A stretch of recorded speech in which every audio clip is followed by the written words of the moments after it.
What's the crack? What's the bleeding story with my man again, Jez? How you doing, mate? Good, man. Yeah, good.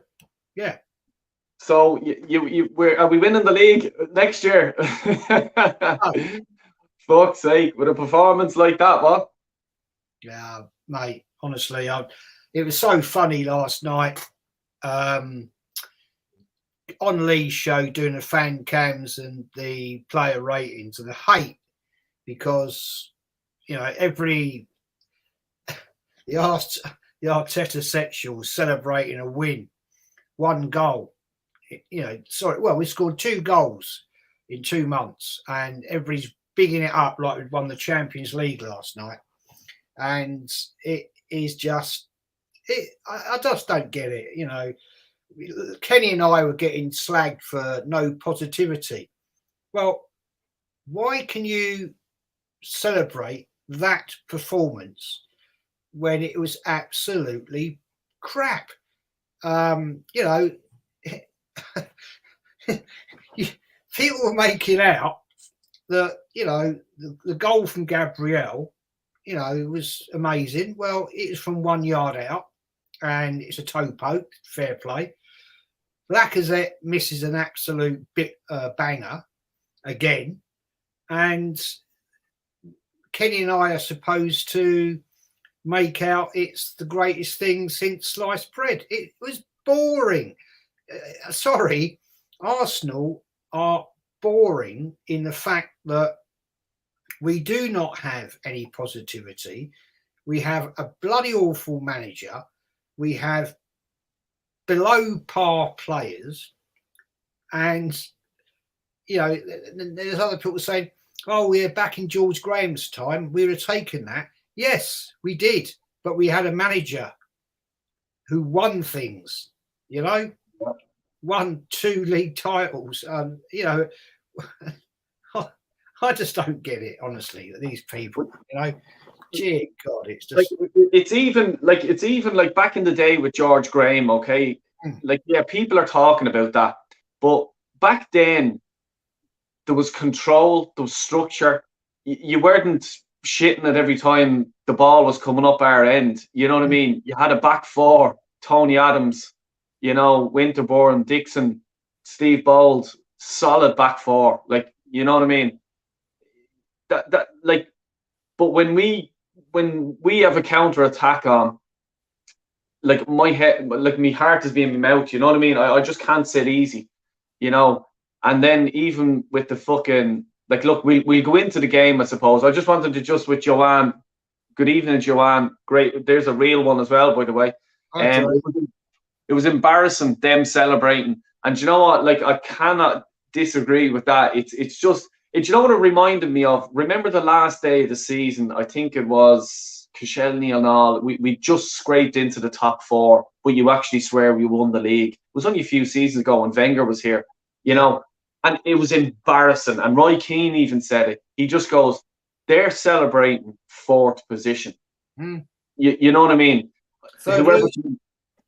This is it, and it's the mentality of that. And I've been on the new John Sinclair. He's a Newcastle fan. I've been on his program, and the Newcastle fans are, "Oh, yay, Eddie Howe and all this." And I says, "You guys need to change your mentality now. You guys are in the $1 million club. You can get any player on the planet, and they can. Probably Messi, Ronaldo, maybe not, but they can just throw truckloads of money at these players, and they will get them. So they have to now change from relegation battlers to actually let's go and try and win the league in 5 years' time." You know what I mean? So, look, our fan base, you'd swear they're supporting Newcastle at the minute, the way they're going on, celebrating victories over Wolves. It should be pretty straightforward, But this is the way we are. So, what did you think, Henry, from start, first half? What do you think? Was it a proper lineup? Were you happy with the lineup? No. Why wasn't that? Was an ideal chance for Pepe to come on and play. Oh. Yeah? And again, he didn't get 1 minute on the pitch. So what is going on? What does this tell you, Del, about this manager? He clearly has a hate for Pepe. Yeah? Because we've lost Aubameyang, right? He's gone, done. Far better quality striker than Lacazette. And he makes a substitution for Lacazette for Nketiah. Why? The guy is absolute pony. Oh. We've seen it time and time and time and time again. The guy is crap. So why bring Lacazette off to bring on that idiot when he could have put on Pepe? Now, to my mind, having had all the rest these fellas have had, what have they actually been doing in Dubai? Because I can't see any improvement. And Pepe should have been starting in that game. I just don't get it. It just says everything to me. This guy is an arrogant prick. You know, he's deluded. He is ruining this football club. And we can see it from how many players. Lacazette's not interested in playing for him. You can see that. Yeah. And the way he grabbed and pushed Nketiah when he came on, what's that about? Jesus. It's a joke, man. It's a joke. It's just like, even like I was doing the watch along with Northside and the boys, and Jesus Christ, I'll tell you, I was going fucking mad when Nketiah came on, just like you, man. It's just, it's not funny, or it's not like, what the fuck does he see in him? Like, seriously, I don't get it. I don't understand it. You know what I mean? Nketiah, to me, is probably Norwich level or championship promotion level, roughly around that. You know what I mean? He's no better. Like, you know, he's not going to... Would he get in the Chelsea team? No. He wouldn't get in. Got rid of it. Yeah, exactly, yeah. But I'm just thinking, would they re-sign him because he's free? Not a fucking hope they would. You know what I mean? And, like, what did Pepe do? You know what I mean? He's clearly now... I was thinking, I'm trying to not justify why he's not picking him. I'm trying to understand why he's not picking him. Is there something when he let's say when they bought him off Lille, you know, if he plays over a certain amount of games, Arsenal have to give X amount of money? Is that it? Because no manager in the league, and I'm talking about the Premier League, would pick Nketiah over Pepe. I agree. I don't think it is that. I think... No, I know it's not, but I'm just trying... Like, I cannot make sense of it. Like, I really cannot, because Arteta cannot be that fucking stupid. Or is he, as you said, he's probably that fucking arrogant? He's arrogant. He's arrogant.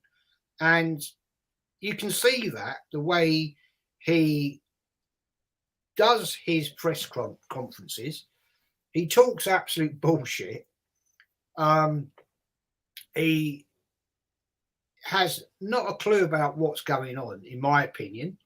You know, look, let's put it right. This is nothing personal. I don't know the man. I've never met the man. I've seen him play on many, many times, but he is just not the right man for Arsenal. He's not good enough. He's destroying the player base. And we've seen it. We can go again and name all the players, and you can see that these players are starting to think, well, I don't want to be here. Yeah, I mean, you know, people were saying, I noticed last night about Lacazette that some people, you know, he gives such great work rate.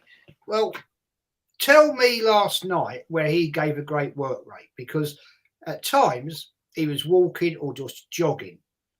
When the opposing goalkeeper was the ball was going to him, he wasn't tracking him down. He was jogging. Yeah, he wasn't running at 100 miles an hour to put a threat on the keeper that the keeper might make a mistake and he could nick the ball, or the keeper tries to kick the ball out and it goes wrong. And even Jez, just to support what you're saying there, Martinelli done a few tricks here and there, and he was bursting into the box with the ball, and he had his head down, and he just passed the ball over, thinking that Lacazette would be there, and there was no one there. And he's like, what the fuck is going on? Martinelli is going to get a pain in his bollocks with that now. And sorry, continue on there. I was just...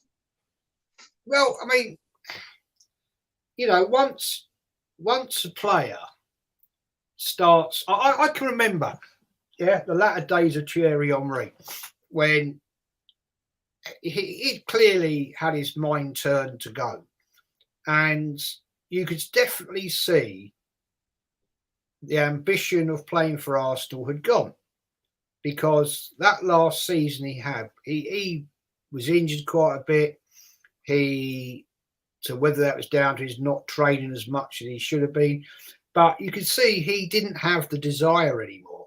And you can see that with Lacazette. Lacazette don't want to be. He won't be here in the summer, man. He's gone. He won't sign another contract. So it quite clearly says to me there is trouble in that changing room, because Arteta, in my belief, is able to bully the youngsters, but senior players, he can't do it because they're just going to tell him to do one. And he did it. Aubameyang, clear play, clear point.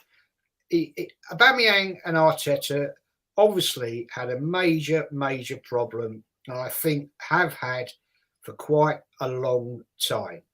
And Arteta just said to you, yeah. And it's just the way he is, and Craig here says that Jez Pepe will be the next to shut out the door. Big up. I was chatting him in the chat on Lee's channel earlier. Big up, Craig. Yeah, great guy. Craig's a great guy. But he's 100% right. That's another thing I was actually going to say. I think obviously now Pepe is just there. I'm done. I'm out of here. This manager, I thought he'd go first, and then a new manager would come in, and a new manager would give him a chance. You know what I mean? We don't even know who that manager would be, but I guarantee you he'd give him game times and just go, right, your Arteta didn't give it to you. I'll give you a chance. Go out there and prove me right. You know what I mean? Well, tell me this one. Answer me this question. Yeah? Xhaka, biggest idiot in this club. Red cards, red cards, red cards. Gets picked again last night. Did absolutely jack shit. Yeah? Could have scored us an own goal, but an infringement, we got away with it. It went in our favour. Tell me any decent midfielder who heads the ball back towards their own goal. Work that one out. Yet he gets picked ahead of Pepe. Yeah. Fucking hell. What does that say to you, Del? What does that say to you? It's like he's trying to be a liability, because I even said it on the live stream. Even that he was pulling the guy back. What the fuck are you doing? Seriously, bud. It doesn't matter if he kicked the two legs off you. You're not allowed to pull a jersey, because it brings attention to the referee going, he's pulling a jersey. You're not allowed to do that. Here's a yellow card. And I did say that could have been in the box. He wouldn't have had, he still would have done it. He wouldn't have said to himself, right, okay, if I pull the jersey here, I could concede a penalty and also concede a yellow, possibly a red. No, I'm an arrogant prick. I can fucking do it if I want. And it just goes to show you that the manager did not pull him aside after getting the red card against, who was it? It'll come to me in a minute. But remember the red card he only got recently. He didn't pull him aside and go, what the fuck are you doing, man? You fucked that game up for us. Yeah. The manager didn't do that. So he's allowed to do whatever the fuck he wants. And in his head, he's there. I told the fans to fuck off. I told every other captain that has been at Arsenal Football Club, by me getting the captain's armband and throwing that in the ground, I told them to fuck off. So I can do whatever the fuck I want. Yep. That's how arrogant he is. I just fucking despise him. You know what I mean? I hate people like that think they're better than anyone else. Because no, you're not. I just want to run through one or two of these comments here. I'm not a violent person, but I want to punch Arteta. Here, join the queue, Joanne. Join the queue. How many players do you have that are near end of contract that will leave for free in the summer? Quite a few. We have Laka, El Neni, Laka, yeah. Young Saka. Saka. Mm. No, he's not free. He's not free at the end of the summer. He's got a year left. Yeah, I think he's 18 months in total, I think, left. But still, it's coming to squeaky bum time with him because, you know, the big clubs are going to start circling, you know, and they'll start waving lots of money. Liverpool, been rumours, isn't there? Yeah. And you know, as well, I didn't think he played well last night, and I was just saying, I think he's getting a bit of a pass here. Like, he hasn't played great in a few games now, you know, and it's, I'm not saying because he's English, but he's getting, you know, a pass. He needs to be he needs to be like Phil Foden. He plays Pepe. I keep saying that. Pep Guardiola, when he was sort of introducing him into the first team, he played him in one game. He dropped him for about 2 or 3, then brought him in for the next game, dropped him for another 2 or 3 games, and everyone was going mad. Why is he not playing Phil Foden? No, that's how you bring in a young fella. You know what I mean? You put your arm around them at the end of the game and just go, look, mate, you played good. You made a mistake here. You made a mistake there. We'll practice that in training so it doesn't happen again. And then he's just there ready to go for the next game or the game after. The manager's not picking me. What the fuck? And then he just all of a sudden picks him and then puts him in. That's it. That's good management. That's what Pep Guardiola done. We're just playing Saka. There you are. Play every fucking game. You're brilliant. Is he going to learn anything from that? No, he's fucking not. You know, if he goes to Man City or Liverpool in the morning, he'll play a game or two, he'll be dropped, he'll play another game or two, and he'll be there more hungry to play. I want this manager to just, I'm undroppable. I'm the first name in the team sheet, you know. But this is the manager we have. I'm just going to drop in Arsenal Alex here. Yes, hi, hello. Alex, Evening. Hey, how are you? Can you hear me? Yeah, we can hear you perfect, yeah. Yes, I thought I'd get the Kenny robe out. Yeah. Blue version, you know. Oh, freezing yeah. here. It's free. I'm cold, so yeah. How you doing? Sorry, I'm so late. I hope on the back you have Collins, is it? No, maybe I should. Yeah, bring it down and get it printed. Yeah. I'm gonna get one for mine. Yeah, man. Lee's got one. Kenny's got one. I have. Yeah. You've got to get one, Jez. I'll get one. No, I won't buy any. No, this is old, man. I won't buy any Arsenal merch for this idiot in charge. Yeah, same. Exactly. I'm just going to read a few comments out and then we'll just come back because there's a good few comments here. I just want to get through for everyone. Arteta couldn't even pull out the cone straight or fill the water bottles at City. That's right, Craig. Arteta got a job at Arsenal because he gave Pep his half-time custard creams. For fuck's sake. Probably. Cheers, mate. Yeah, thanks a million. I hit 300 there. Yeah. Congratulations, mate. Well, nice one, man. Nice. Like, you know, and it's you guys, like, you know, in the chat, and Jez and Alex, like, you know what I mean? The support that I get is unreal. Fair play to you.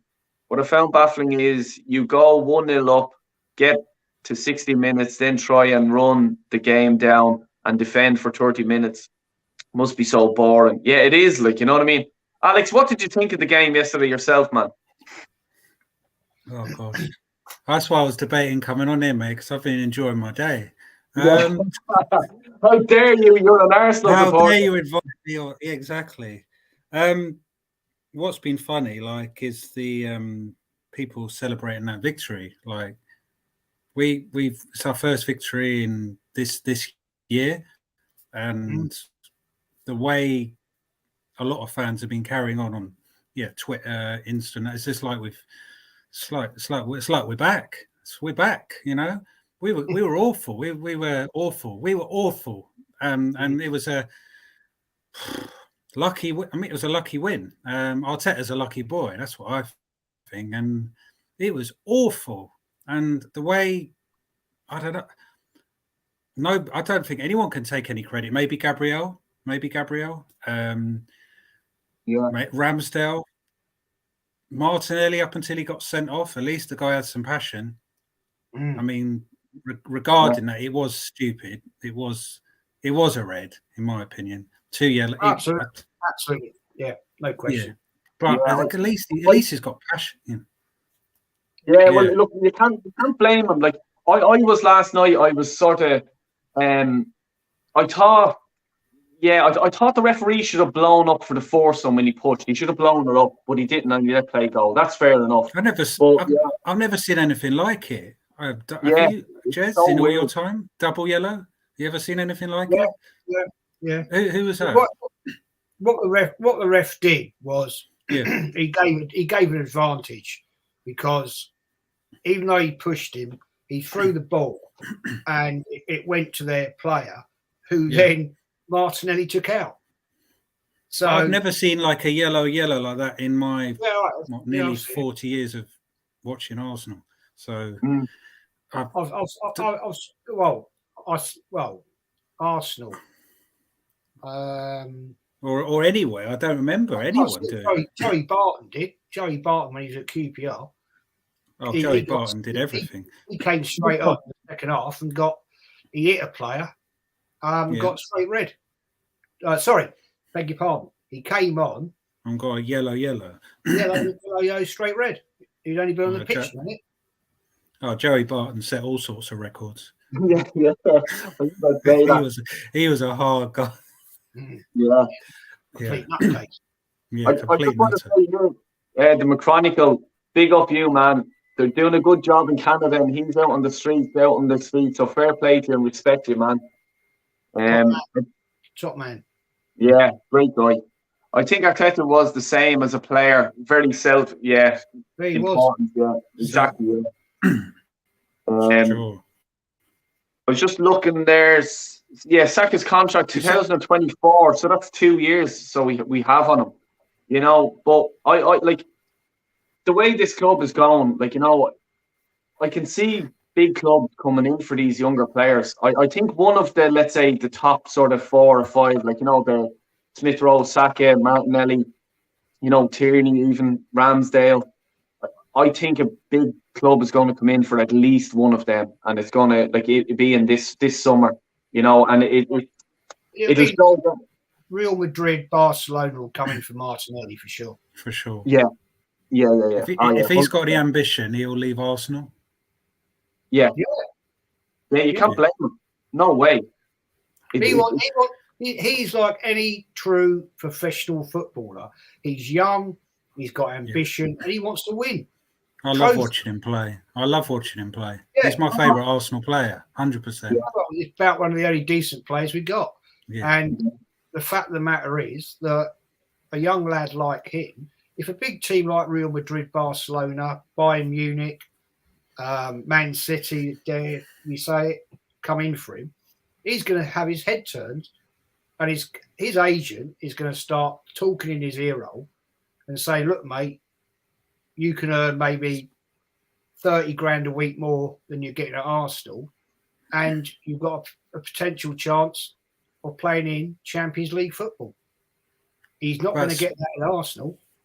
Yeah, Smith Rowe as well. Yeah, Rowe. Yeah. Saka. And with the it's not looking rosy. It's not. With the, we've just proved it in the last transfer window. Yeah, Vlahovic summed it up about what not he wanted. He wanted to go to Juventus because he said, "I want to go to a club with ambition." You can't blame him. No, you can't blame him. But what does that say about Arsenal Football Club? It says that Arsenal Football Club have no ambition. We have an absolutely shit manager that nobody wants to play with. And let's not forget, all these players talk to each other. Yeah. It's like the three of us here now. We don't know each other, but you could play for Man United. You could be playing for Man City. I could be playing for Chelsea. Yeah. But they are in a close circle, professional footballers, and they talk either verbally, or they could be on a chat group, or they could be texting each other. And you're going to get players at this point in time, at Arsenal, Arsenal. People like Lacazette talking to senior players saying, don't come to Arsenal, this guy's an idiot. Well, he might end up at Barcelona, you know what I mean, in the summer. Yeah. I very much like that. Would not surprise me at all. By the way, it's beautiful over there. I've just got back from Valencia and I didn't want to come back. I came back a few days ago, and I don't blame Aubameyang for going there. Played for one of the biggest clubs in the world, and probably him and Lacazette, I thought they had a bromance going on. They played pretty well together under Emery, didn't they? Yeah. Well, it's just it's just a matter of a good manager coming in and getting the two of them to click together again, because they can do it again. But you know what I mean? Boy, when is the manager coming in? The new one? When do you think? It's not anytime soon. I think this time next year we'll be sitting here with Arteta in charge.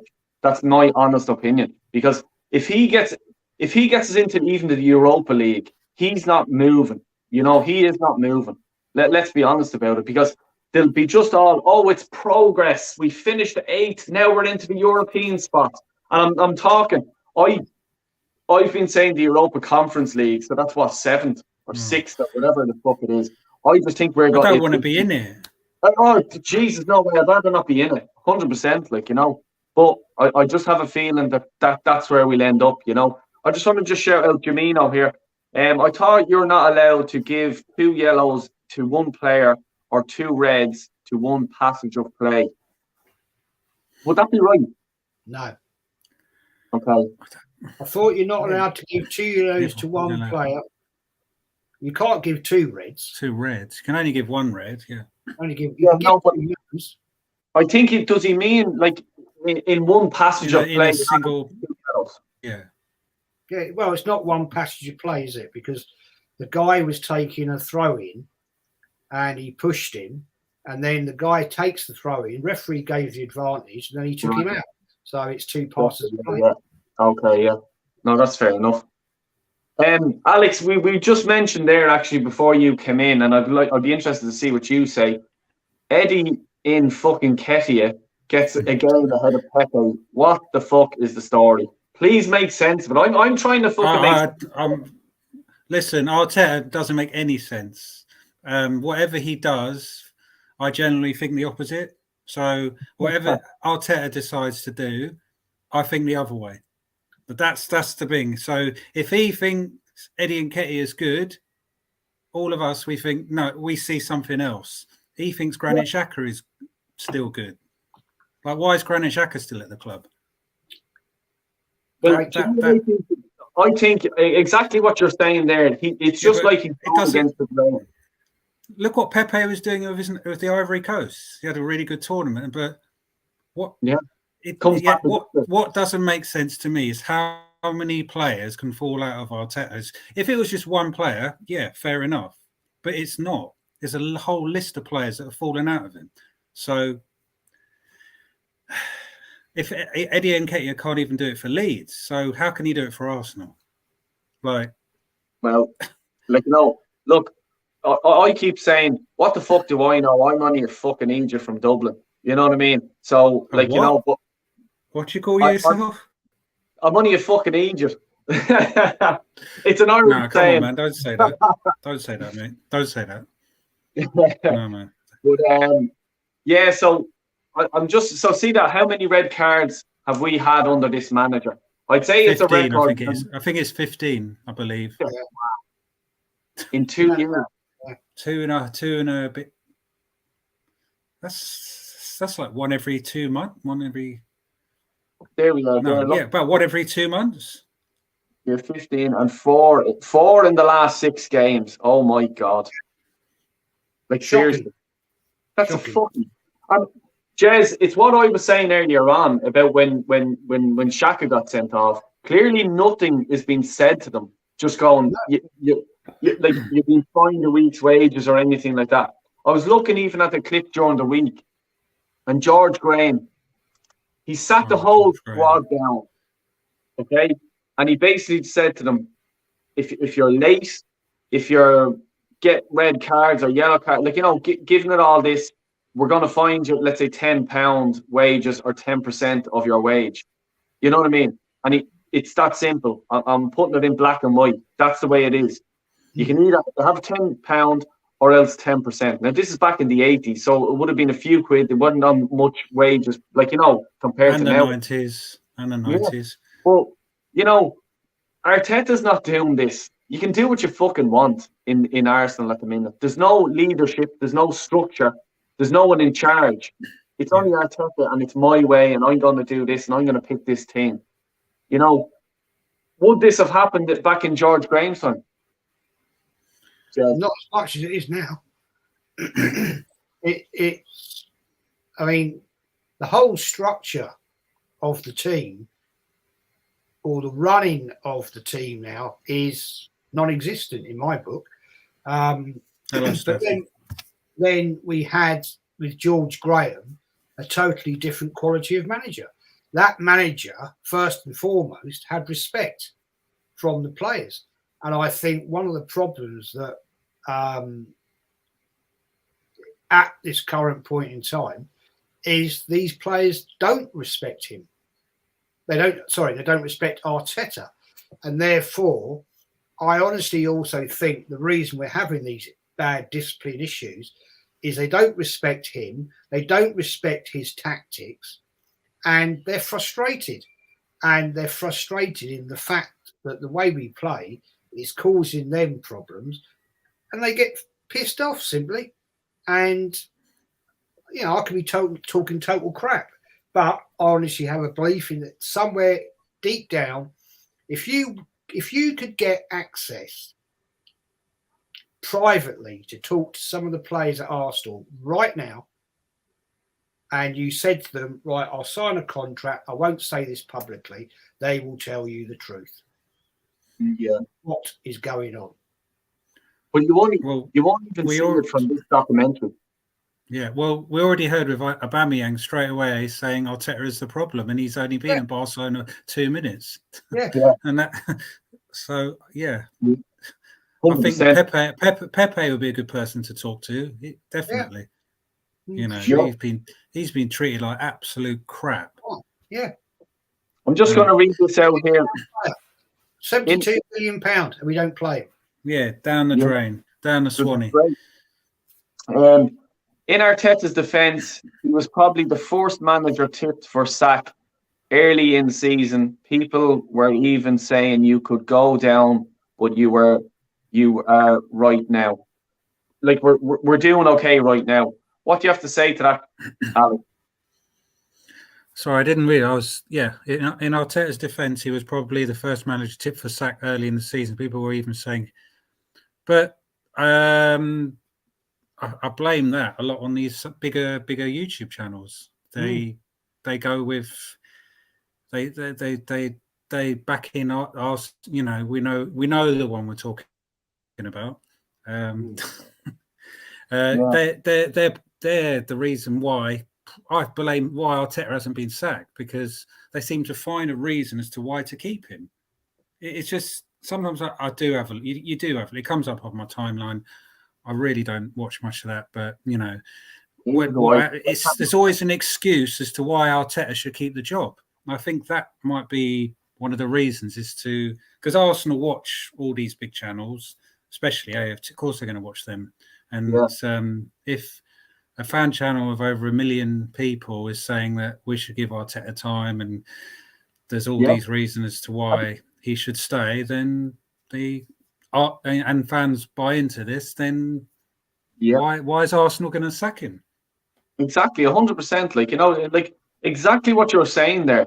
It's like we probably only look at probably AFTV, and they know about Lee, but they're just this is the way all these big channels. Yeah, they run. As you said there, 100% right. You're saying AFTV, 1 million subscribers, whereas Lee is only this. Yeah. So they're just there, fuck Lee, you know what I mean? And fuck the rest of that. What the most of Arsenal fans want and see, then they're going to go with that. Yeah, 100%. You know, it's just Youngsters do. I have to say that most of the guys that I know from Arsenal days don't agree because they have their own opinions, because they have their own minds. A lot of the problem with online Arsenal fan base is kids who want to sit on Twitter, they want to sit on whatever channels they're on and talk bollocks. Now, I can guarantee you, and I know actually for a fact, Arsenal media will watch any channel to do with Arsenal. And at some point, they'll watch your channel. So even my channel as well. Because I'll tell them all to fucking go fuck themselves. Yeah. So, they watch Lee's channel. They watch, you know, anything to do with Arsenal. Anything to do with Arsenal, mate, they will watch it for sure. Right. And what that fella there was saying, we're bottom of the league, right? Great point. Great point. Yeah. George Graham, right? 94-95 season. First game, we lost 3-1 to Man United. We were bottom. Yeah. We finished 12th and he got sacked. Right? Okay. So, we are now in 5th. We're out the FA Cup. We're out the League Cup. We're not in Europe again. So, what is good? What actually is good? And George Graham was a legend. Yeah, absolute bloody legend. Lads, what we'll do is we'll talk about that sort of in a few minutes, the George Graham era, because I'm interested to hear your sort of point of view on Alex as well. Because me and Jez were just talking last week about you were saying your granddad as well. He lived around that area. Yeah, if you don't mind talking about that now, I haven't. See what I can. Yeah, but I know. I'm just saying here. We'll just kick a few comments here, and we'll get on to better times. You know what I mean? The good times, the good old days. You know what I mean? We always talk about, let's say, the history of Arsenal and stuff like that. And for I don't know that much. Look, come here, neither do I. But I'll tell you one thing: the guy in the middle there, Jez, he knows fucking everything. Yeah. So I'm relying on you. Jez, I love listening to your stuff, mate. I absolutely love it. I love it. Yeah, me too. Me too. I don't know. It's brilliant. You know a lot more than I do. That's for sure. Yeah. Thanks, Jez. Didn't know you, and I've been wondering about that rule for a while. He's just talking about the throw-in and stuff like that. Like, you know, I don't want that Conference League playing like Weatherspoons. Here we go again. I always get this every bleeding week. Nearly every time I go on a live stream, I get the Pochettino shout.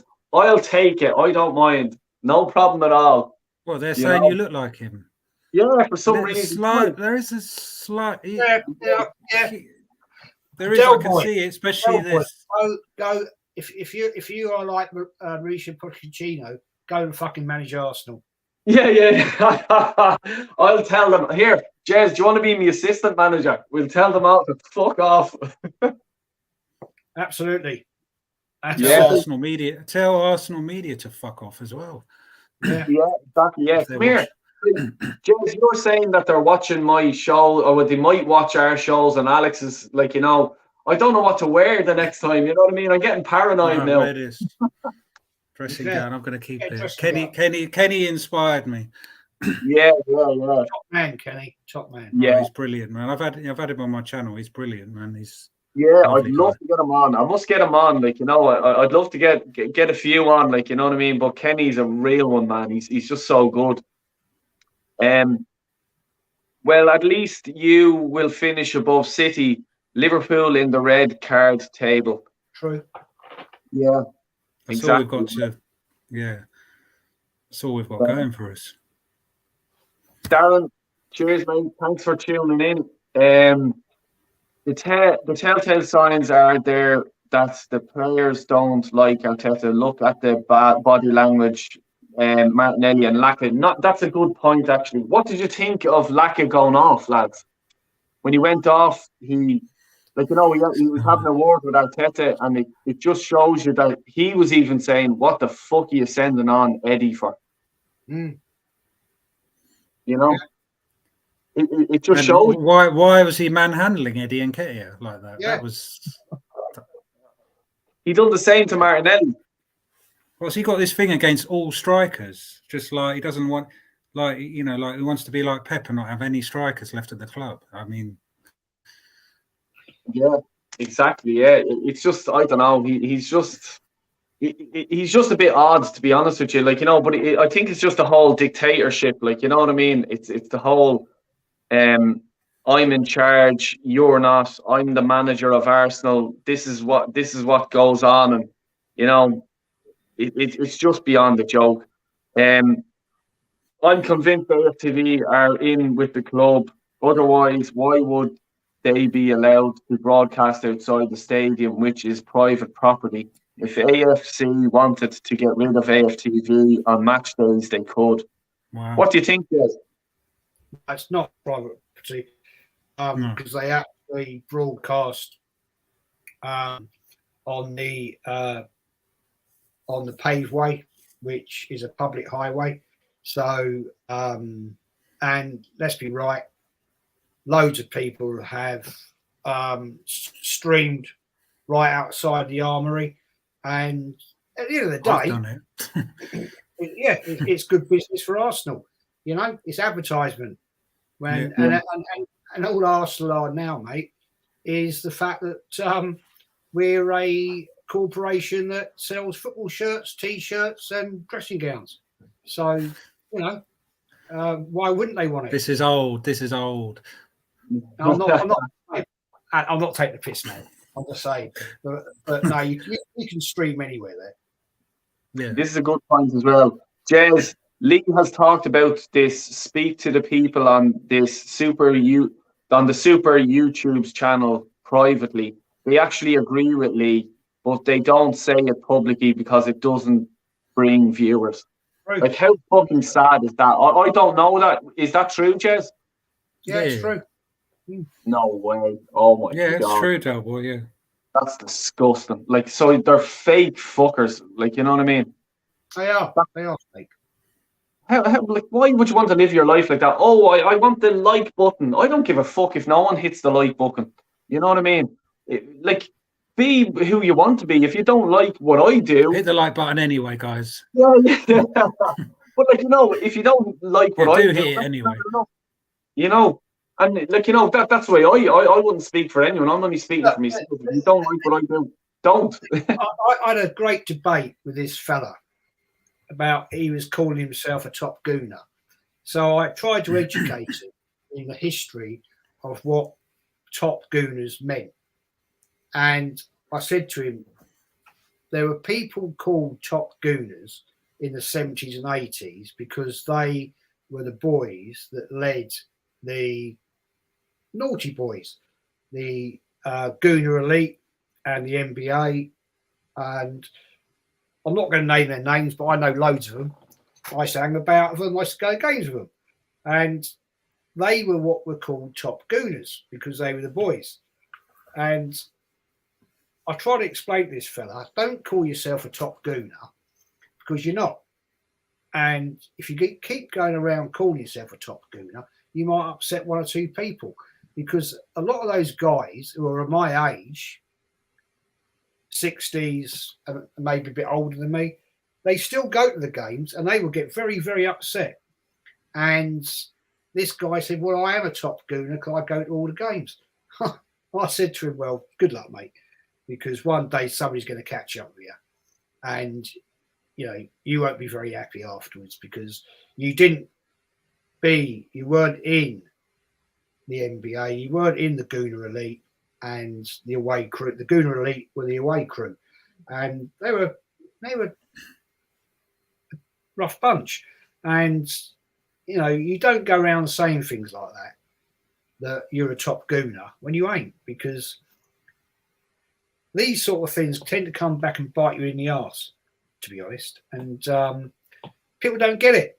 They just don't get it. And this kid, I found out, was 17. I said to him, well, so you weren't even around.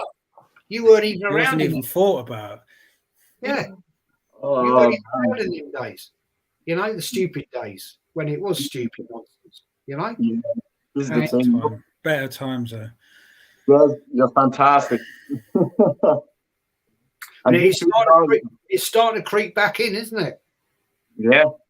Recent games, there's been a lot of nonsense going on. And I hope it doesn't come back in, because it was absolutely stupid. And yeah, I hung about those guys because I knew them. I grew up with them. But, you know, I don't want that coming back in the game, because it was nonsense. Football factory settings. Yeah. Yeah. Like, you know, but like, I suppose, look, we let's talk about, like, you know, sort of back in the day and stuff like that. Like, I'm going to hit you up, Jez. I done me research a small bit, like, you know, so I'm going solo here. I've no paperwork in front of me or anything like that. So, George Graham, I'll just quickly sort of talk about his footballing days, right? He was a striker, and they turned him into sort of an attacking midfielder, sort of the Odegaard where he is. Can you remember that sort of time? Yeah, God, yeah. Yeah. And what was that like when they, like, because for, let's say, the younger viewers, back then it was either it was 4-4-2, you know, you were either a striker. There was no such thing as a sort of an attacking midfielder. It was just the whole deep line midfielder, the whole stuff like that. Who was the manager? Was it at the time? Who was it? Bertie Mee. Bertie Mee. Well, it was Bertie Mee. Yeah, okay. I was thinking that, I didn't want to say it, but why did he change him to sort of an attacking midfielder? Was there a reason? I don't know why, but my opinion would be this: George Graham was quite a big bugger. He didn't have great pace. When Bertie Mee had players come in like Charlie George and that sort of ilk, he tended, I think, to push George Graham more into the midfield, because George Graham was a great header of the ball. He was a bit of a lump, and you had to be a pretty tough player to take him down. Now, back in them days, football was a whole different game, because you had teams like Leeds United who would break your legs. Billy Bremner, Johnny Giles, all these great Leeds United players. And you needed strong, big players, a bit like Vieira's in your midfield. And George Graham was certainly one of them. So maybe that was his line of thought. I don't know. I can't tell you, because I don't know. But George Graham was far better as a big midfielder than ever as a striker. He scored great goals from midfield. Let's not get it wrong. But he was quite a commanding player. It was... Yeah, I mean, that's my opinion. I don't, but that's my opinion.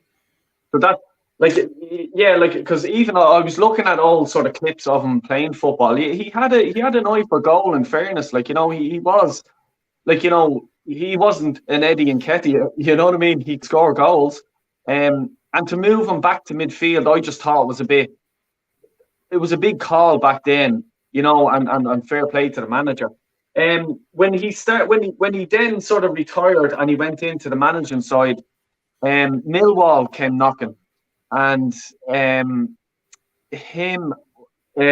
went to Millwall, and at the time he was managing Millwall. I don't think he sort of set the league alight. Now, Millwall would have been in the old Division 2 at the time.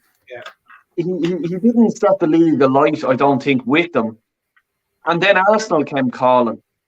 And at the time, now correct me if I'm right, Terry Venables was linked with the job. He would have been at Barcelona. Bobby Robson, an absolute legend, England manager, was linked to the job. And here's another one that many people may not know. And Jez, if correct me if I'm right, and I sound like a legend then myself, Alex Ferguson was linked with the job. He was indeed. So there you Wow, go. you've done your research, man. I did my research. Yeah. So, like big name managers, big managers there, and then they picked George Graham, so who was in Division 2, and they picked him. Why did they pick him? What we asked me? Well, I don't know. It's going to have to be you, Jez. I haven't got a clue. I'll tell you why they picked him, and I know this for a fact. David Dean was a great friend of George Graham, and George Graham could tell a tale for sure. I've met George Graham on many occasions, and I think George Graham sold the dream to David Dean and Sir Peter Hillwood and gave them a plan that what he would do with Arsenal given a 5-year period. And he achieved it. Let's get it right. He achieved it. The fact of what he did in 89, going to Liverpool, winning 2-0 away. Arsenal hadn't won at Liverpool since 1973-74. Wow. Jesus. And Liverpool hadn't lost at home in the league for 5 years. 2-0. Hadn't lost 2-0 at home in 5 years. Yeah, I knew that. So George Graham, when he joined in 86, he basically transformed Arsenal in the way that he brought in a new philosophy. I mean, his first game at Highbury was we beat Man United. Our top striker at the time was Charlie Nicholas, who we'd signed from Celtic, and we finished 4th. The previous year to that, Arsenal, we'd finished 10th. So it was a major change. And people could see that Arsenal were going to move forward. And then everything started to move.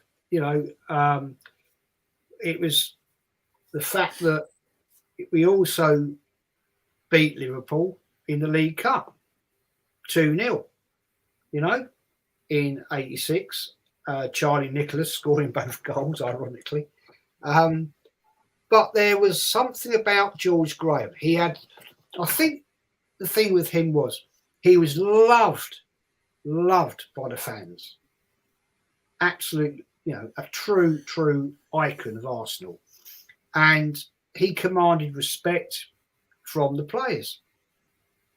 And he built around him over a period of time such a tight-knit squad that's what proved his worth. And he went on, let's be honest, he went on to achieve great things. I mean, you can't deny it. What he achieved was quite phenomenal, really. Yeah, and I'm just want to I'm after leaving Darren's comment up here. I'm just reading it out. I could not believe that 2-0. Remember going up on the coaches. Not for 1 minute did I think we would win by 2 clear goals against Liverpool and Anfield. But, and I'll say this, but, and Darren, you can join in there, mate. I think there was it Liverpool, right?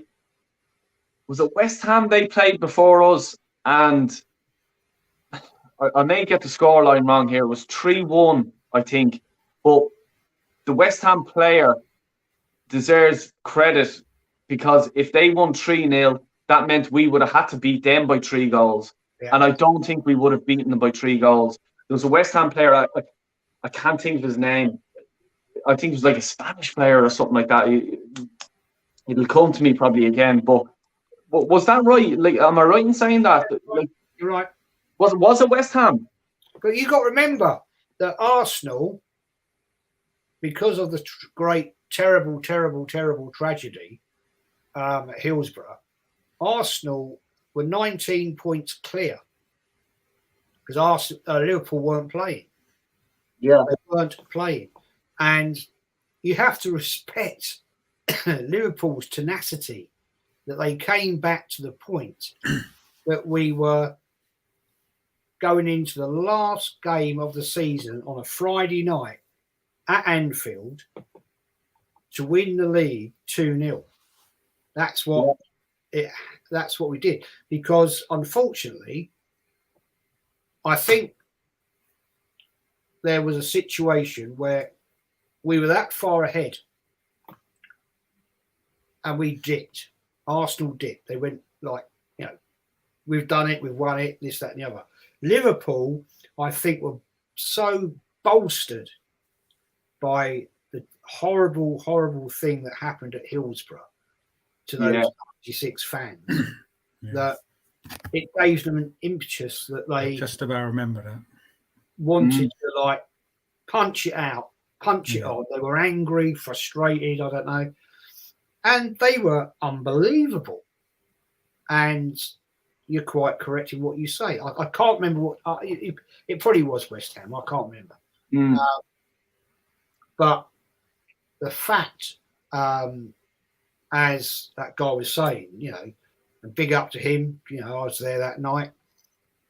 The fact that we had to go there and win 2-0, and we hadn't won there since 73, 74. Because Liverpool, let's get it right, Liverpool in the 70s were just unbelievable team.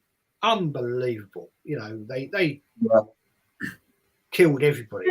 And, I used to talk to other fans and I've got to go to Liverpool this week. Sorry, Jez, there it is there. Darren has it there. It was 5-1. But that goal made the difference. That's right, fair play. And there it is. Rosnier. Yeah, I knew it wasn't an English name. I knew that, so I got something right anyway. Been doing your homework, Del Boy. There you go. Look at that. Yeah, exactly. Yeah, at least when I'm talking, I'm fucking spitting facts. Fair play. Alex, what do you remember of the '89 season? Or that's kind of just about remember it because I was a little boy then. Yeah, I was only 8, 9 years old. One of my first memories is the Hillsborough disaster on the TV, watching that with my family, and I was trying to find out. I was asking my dad, what's going on? So, and then that is why the '89 season is why I got into Arsenal, because maybe through that and just I think I just got wrapped up in the moment and.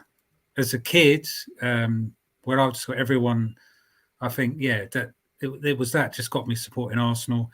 Because, like you say, Jed, Liverpool were dominant in the 70s and the 80s. They were the best of the best. And, because I grew up in North London as well, but I only just about remember that. So, I have, so I was because I think me and you, Del, are quite similar age. Correct me if I'm wrong. Yeah, I'm 25. All right. Oh shit. No. No, I'll tell you. No, I'm 38. But if I have a shave, I look 25. Young, the Irish genes. Yeah. Eating potatoes. But I'll tell you. The Irish eyes smiling, isn't it? Oh, yeah. The Americans love that, all right. The Irish eyes smiling. But you just sell it to them if you want. That's why they call me the Irish Del Boy, you know what I mean? But I remember that as well. Like what you were saying, Alex, from living in Ireland, I remember watching it on the news, and it stuck with me as well. Like, you know, I was like, what the like people go to a match and don't come home. It was just awful. Like, I have to say, and yeah, like, you know, to still it's kind of through that got me to really interest into football. Yeah, actually, I'm the same. Yeah. I mean, it's like, what's this about? Yeah, it was awful, like, you know. But yeah, I just want to, and I'm just coming up to a question for you, Jez. Remember the Hillsborough happened, and I was at Highbury against Newcastle, and they announced it at half time. The whole ground went silent. Yeah, Jez, when did you hear about it? Sorry? When did you hear about the Hillsborough disaster? Same as that man there, Wacky Angler. I was at that game.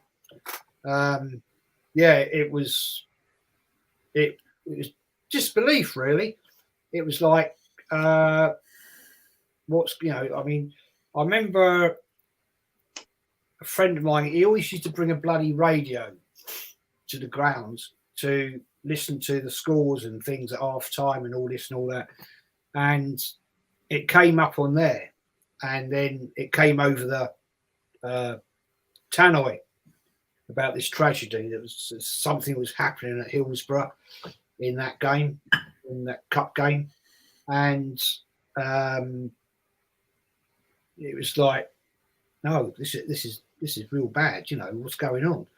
And at first, it was thought that this is all down to violence, kick-off, whatever, you know, because back in them days, you had the fences around the stadium, and you thought people were saying, "Oh God, you know, there's been a massive kick-off and whatever's going on," but obviously that wasn't the case. And yeah, it was terribly sad because you never want to think of a football fan. There was a proper film done of it as well. It was a documentary or a series. That's when I really was it not too long in the 2000s maybe. Yeah, that's when I really properly understood what happened. Oh, it's horrible. Yeah, I mean, horrendous. What's the angle there, Jez? I was in the clock end. Can you remember when you were? North Bank Final, yeah. Oh no. That's where I used to be, in the North Bank. But even back then, Jez, was it hard to get season tickets and stuff like that back then? Like, or what way did it work? Like, even to get a season ticket? No, I never had a problem, man. I mean, as a kid, I didn't have a season ticket as a kid because I used to go with my granddad, and we used to go. My granddad, before I started going, my granddad always went in the North Bank.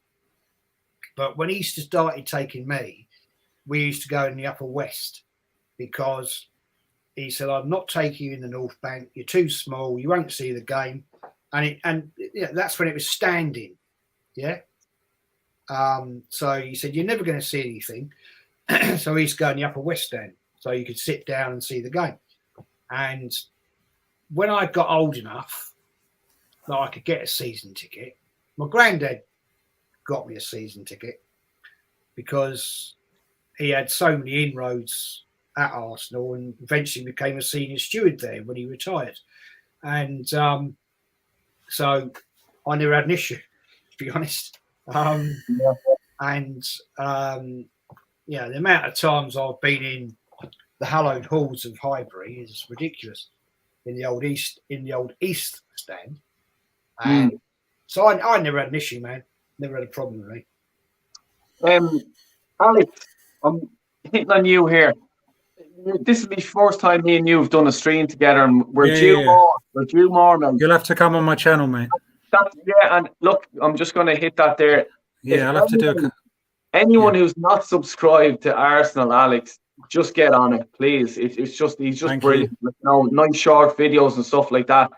Please subscribe to short and sweet. Real one. Seriously. Like, you know, and we'll do more as well, Alex. Yeah, you know, you're welcome. But can you tell the viewers that are looking in now, why did you start supporting Arsenal? What made you support Arsenal?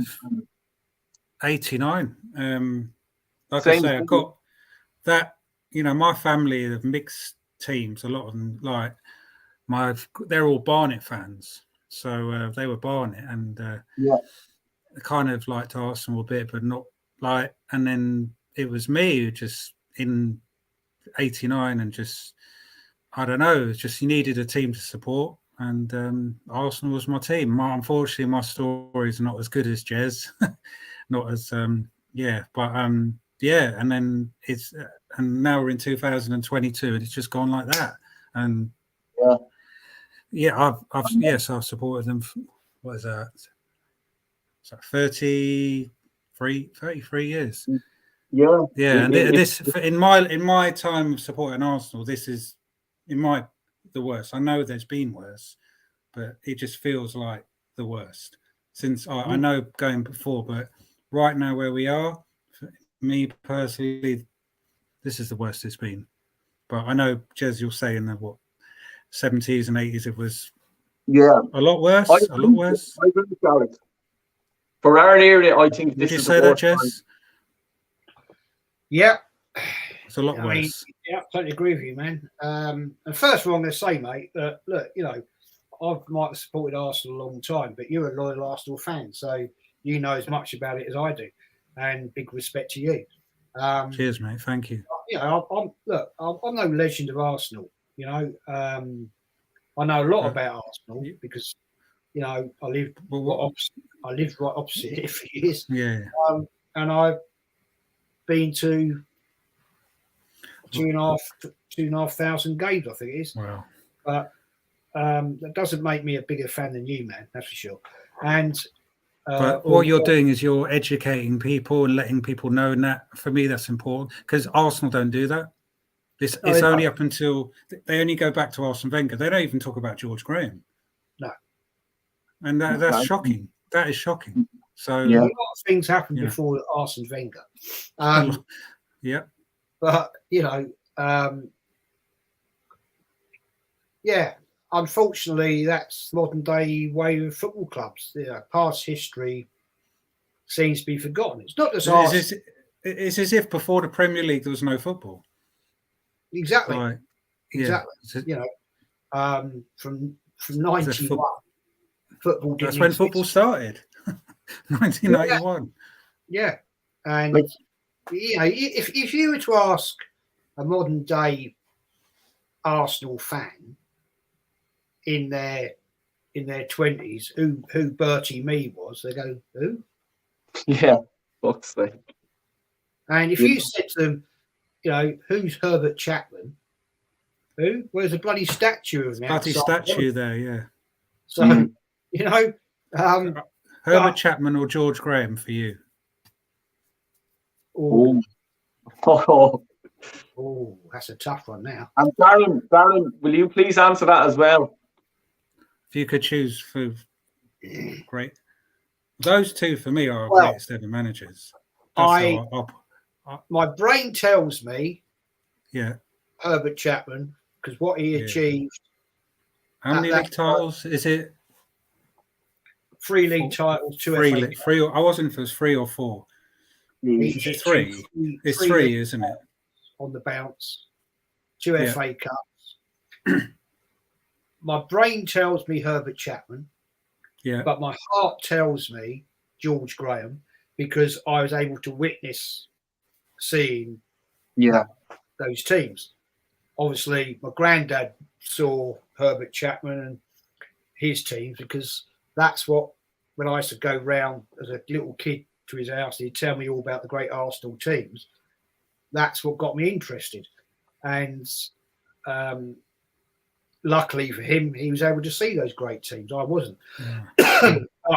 So I'd have to go George Graham because I was lucky enough to watch him as a player in the 70s. And I was lucky enough to witness him achieve great things at Arsenal with what he did. So, I've got to go with that, man. What did your dad and your grandfather say about Chapman? Like, what way did they sort of speak about him? Like, as a man, as a manager, respect. If you can remember. Like. Well, my granddad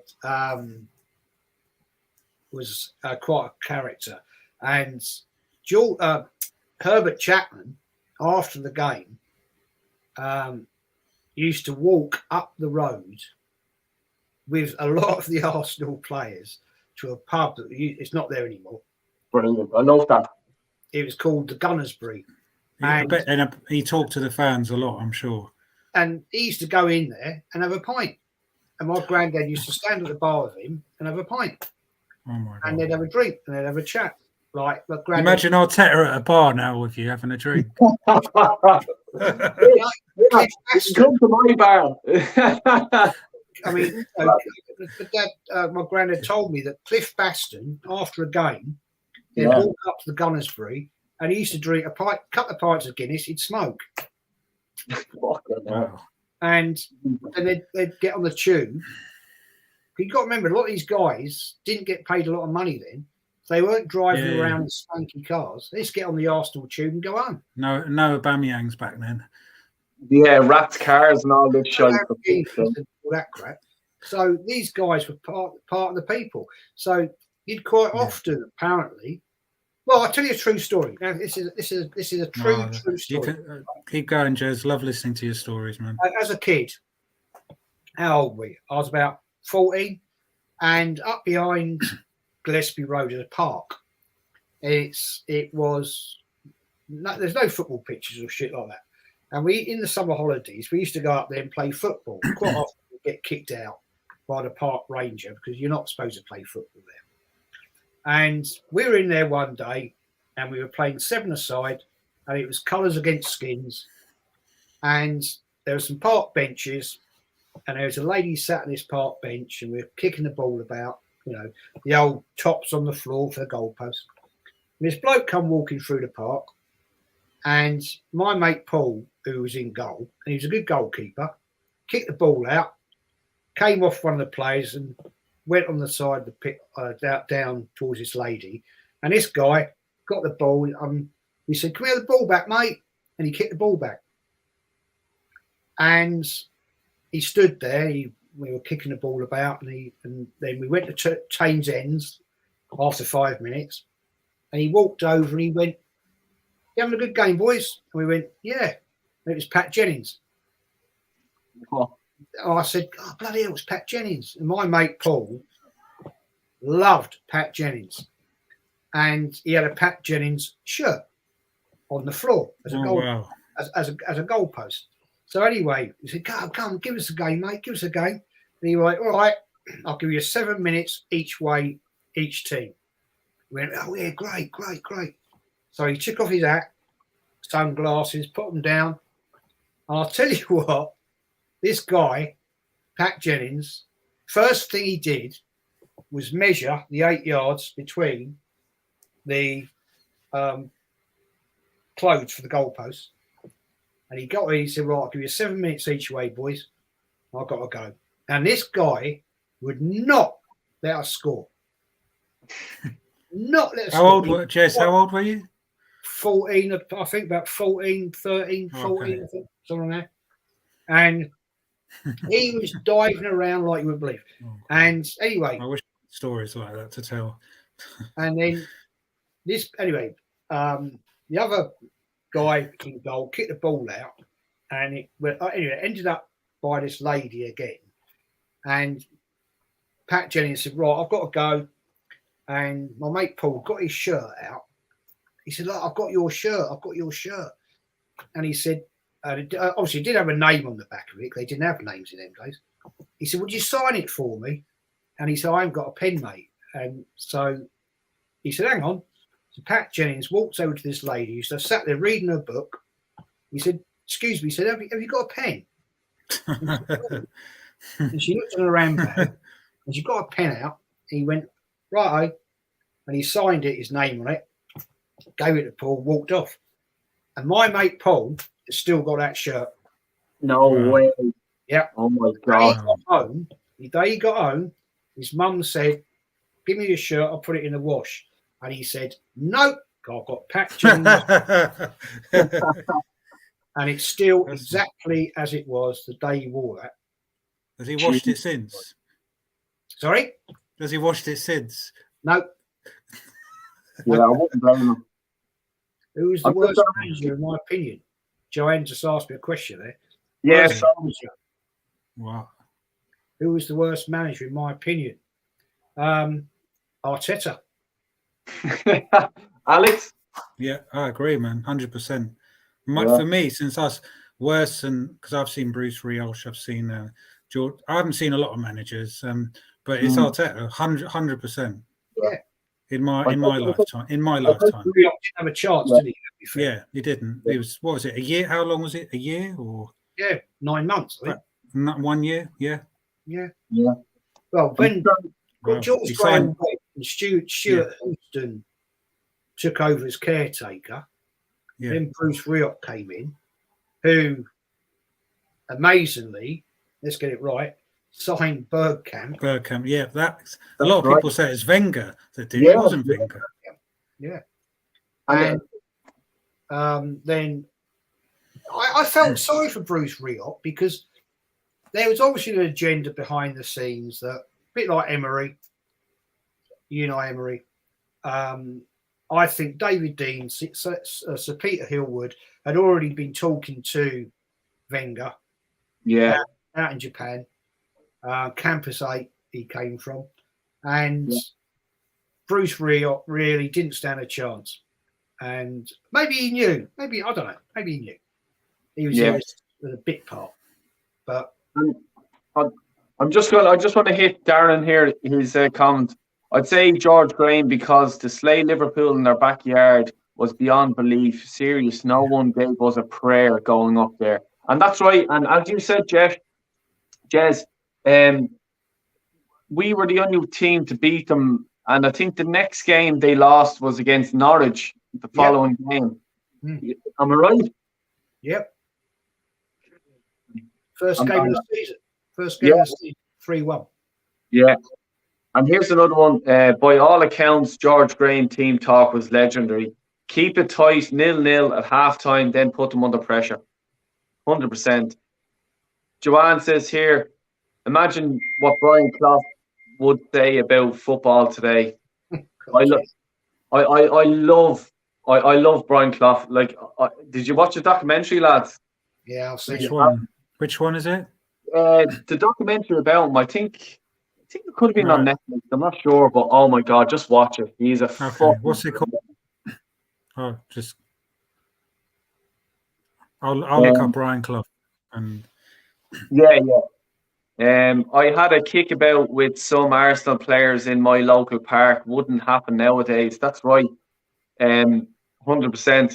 Wacky, you're a West Ham supporter. I'd love to hear your stories as well, and I'm sure Jez and everyone else would. And here, even Darren or whatever. Any of you guys that want to come on my show or anything like that, go on to my channel and scroll across. You'll see about, and you'll see my email address. Please email me. Because, look, I'll get you guys on. You don't have to show your face. I don't mind. We can get on, have a chat. Because my channel's all about, I love talking about history. And it can be anyone's history, West Ham, Leeds, anyone like that. I love talking about history. I'm looking forward to this. Is it tomorrow, the quiz, Jez? Yeah. Yeah. Me too. I'm looking forward to that as well. There you are, Darren. Give you a clue. Give you a clue. It's not... This time, it's not all about Arsenal. It's got questions about the World Cup.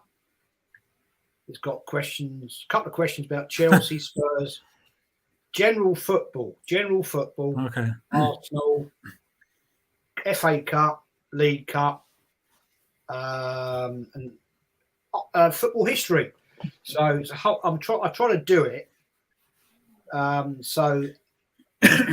Anybody in the chat who's not Arsenal is not going to be thinking, I don't know what to give them every chance. I've written 4 quizzes for Lee. This one is general football, and the next one will be predominantly Arsenal, and then another one general football, and then predominantly Arsenal. So it gives everybody a go, doesn't it?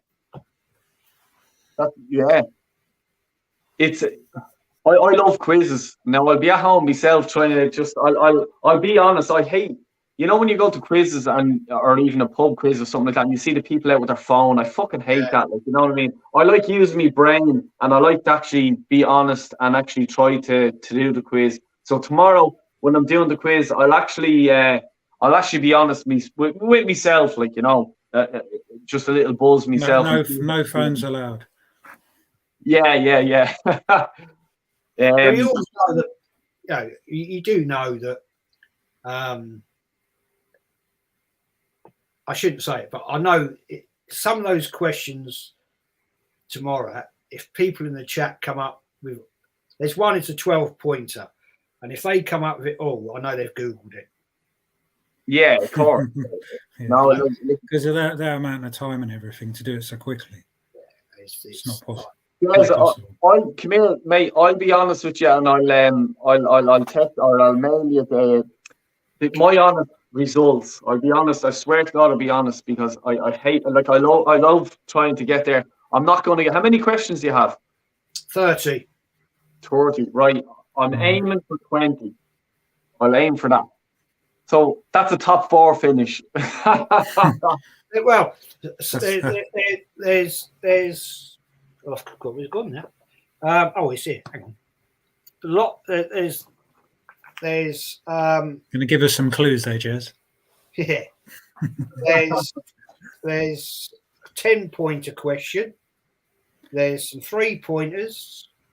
There. Oh, sorry. I'm aiming for a big 12-pointer, 4-pointer, 5-pointer, 2-pointer, 3. Yeah. So there's a whole host of different questions, and they're not all about Arsenal. I thought I'd give other people a go. So why not? Del boy, I'm going to have to wrap up soon, mate. Sorry. I'm going to wrap up here now myself soon. I just wanted to read out one. I can do a couple more minutes. Yeah, exactly. I'm the same. Hey, mate, Alex, it's great chatting to you, bro. Yeah, Jez, it's a privilege to talk to you, mate. Yeah, exactly. Yeah, look, we'll do this again. Like, you know what I mean? For sure. You know, we'll talk about other stuff, and if anyone wants us to talk about it, or anyone has a question for the last few minutes, throw it in. Yeah, I can do. Yeah. Always remember Cloughy punching that fan. No managers would get away with that nowadays. I'm trying to remember who did he punch? Was it in the crowd? Was it or? No, he's a pitch invader. Oh, was it? Yeah.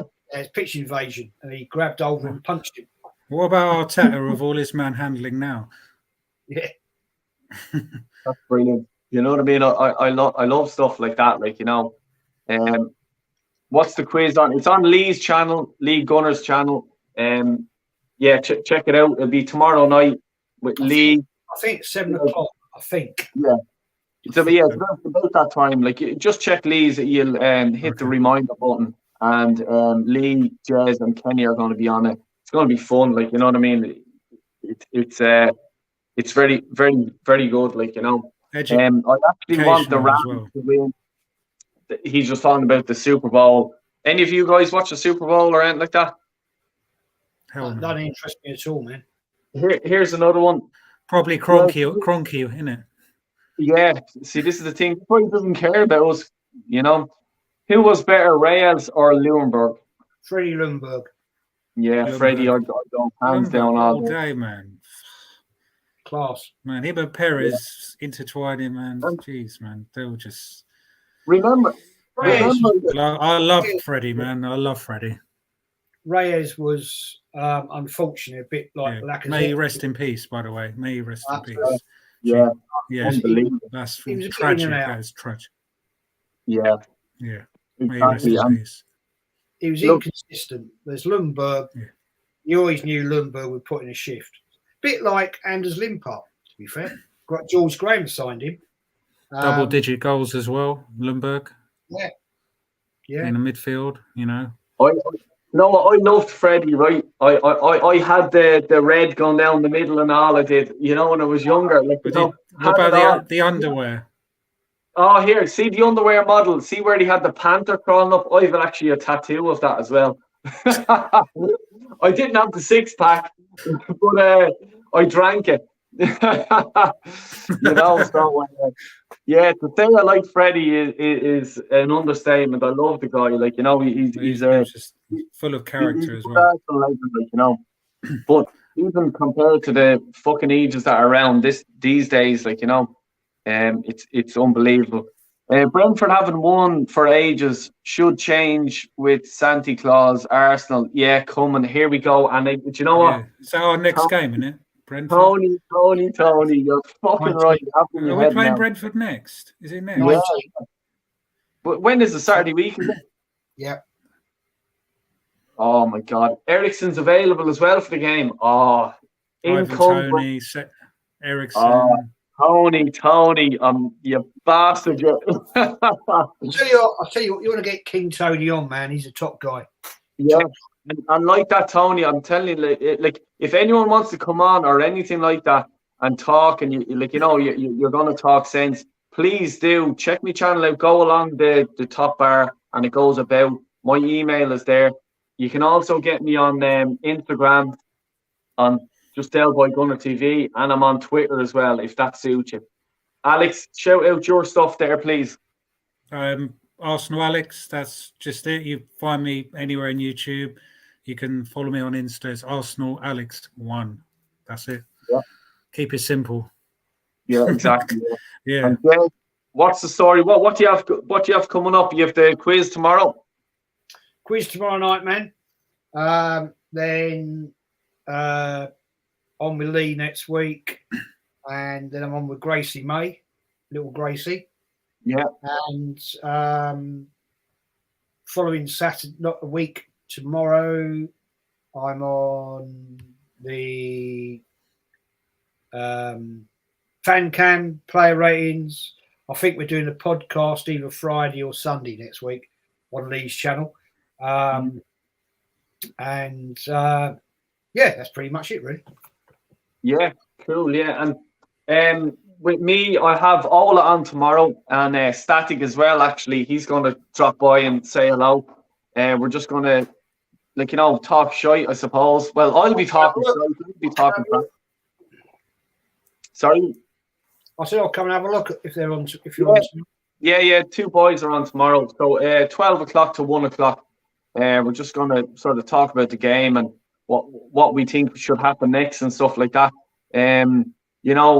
It's not another 9 games, 8 days or something like that for the next game. You know what I mean? So just keep time Arsenal, isn't it? Yeah. See, this is the thing. Football club. It's guys like me, you, Alex, Jez, Lee, and the whole crew, the whole rat army. Let's say we have to keep sort of pumping out the content and keep people happy. That's know what I mean? One of the reasons I started my channel, mate, because of all this that is it, because of Arteta, because I just want him out of the club, mate. I can't stand it. Subscribe to your channel. Cheers, Jez. Thank you. Jez, have you you're not on Twitter or something, or Insta? Oh, I'm on the Insta. Yeah. Collins. Yeah. It's Collins.Jez. Collins.Jez. Cool. Look, what we'll do, next week as well, Jez, Alex, and anyone else that wants to drop by and say hello, and I don't mind even doing a sort of a phone in, drop in and say hello. Next Friday, I'm around next Friday, I think. Give us a shout Wednesday, Del. Yeah. Because it might be. I might be away next weekend, but we can chat, mate, on Insta. Yeah. Of course, yeah.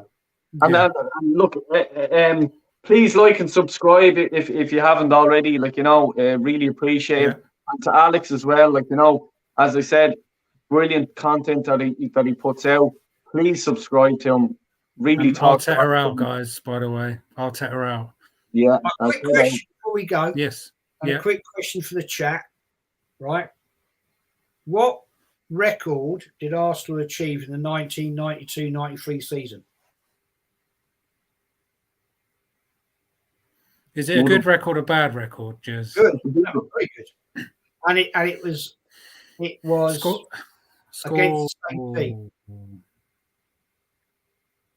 93, 94. So was it 92, 93 season? 93. Was it something to do with Europe? No. What? Come on, chat. Help me out. Oh, here we go. Oh, Jez, when Darren, the Darren, FA Cup and what? The Darren. Sheffield Wednesday. Yeah. I remember that header. Bang. Yeah. Yeah, it was FA Cup. Was it Sheffield Wednesday? Yeah, the Canadian got it. First time ever that a team has won the League Cup and FA Cup in a season against the same team. Yeah, Sheffield Wednesday one, isn't it? I fucking knew that. I remember that. Alan Smith Sheffield? I remember that. Yeah. The FA Cup was a replay. It's 1-1, then it was 2-1. McChronicle here is saying the English treble. No, only Man United won that. Yeah. I Not think us yet. Hold on. The header. Oh, Yeah, where's Sheffield Wednesday now? What's happened to them? Yeah. Well, They were a great team back then. Yeah. Really I remember that because I remember, when I supported Arsenal back in the day and I lived down the country, it was the quality of the TV was shit. You know what I mean? It was real fuzzy and stuff like that, like not like HD nowadays. You know what I mean? But well, the quality of Arsenal football is shit now. So what's the difference? Yeah, it's a pity that they weren't on the screen back then because I couldn't see the shit. You know what I mean? There's an interesting fan. Lingard's a plumber now. Linnigan's a plumber now. Really? There you go. You can come work for me if you want. But look, lads, we're going to wrap it up there. Thanks to everyone in the chat. Thanks a million for tuning in. We had loads in the chat. Thanks for having me on, mate. Thank you, and nice talking to you, Jez. Appreciate it. Yeah, you, mate. It's been a pleasure. Talk to you again sometime. Yeah, for sure, 100%. We will do it again, you know what I mean? And look, please hit the like button, subscribe to Alex, and remember, Jez is a real one. Darren, good comments there, and thanks a million for everyone that took part. Thanks a million, everyone. Arteta out. Have a good weekend. Arteta out.